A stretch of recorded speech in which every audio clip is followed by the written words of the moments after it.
No retro meal would be complete without a potato.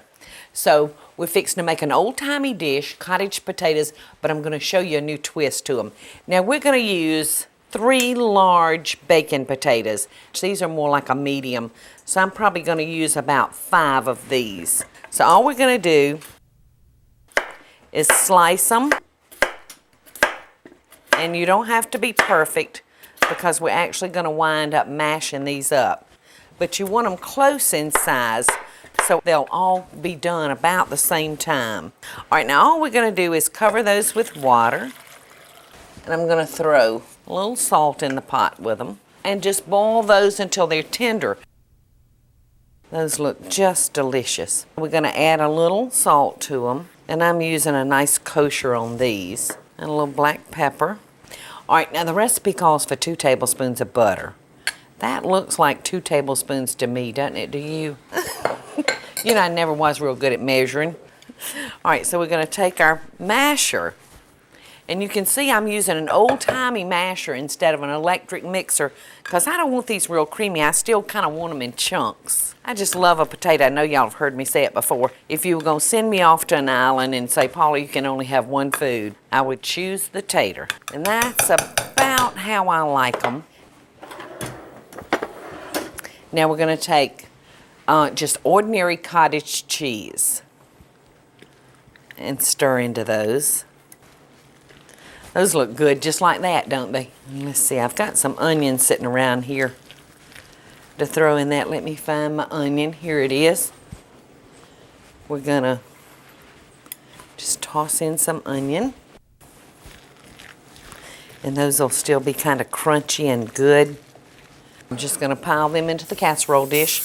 I'm gonna spray it so they won't stick too badly on us. Now if you wanted to, you could actually even jazz this up with some sour cream with a little mayonnaise or milk. It'd be delicious on it. But I'm going to do this just like the recipe calls for in my cookbook. I'm going to mash those down in there. And if you liked it hot, you can even add some jalapeno. We're just going to sprinkle this with paprika, and the paprika will give it a nice brown look.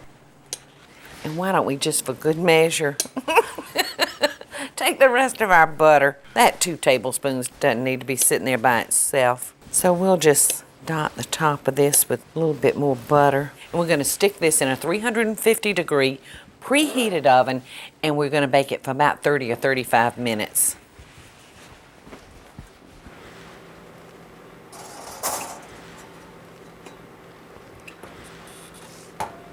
And I have one over here that should be ready. And it is. Look how good it looks. It's sizzling.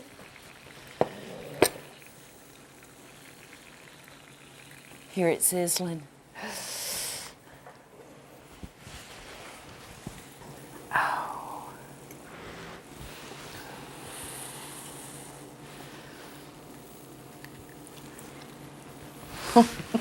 It's so good, y'all. Coming up next, some old-timey tips for today's great foods.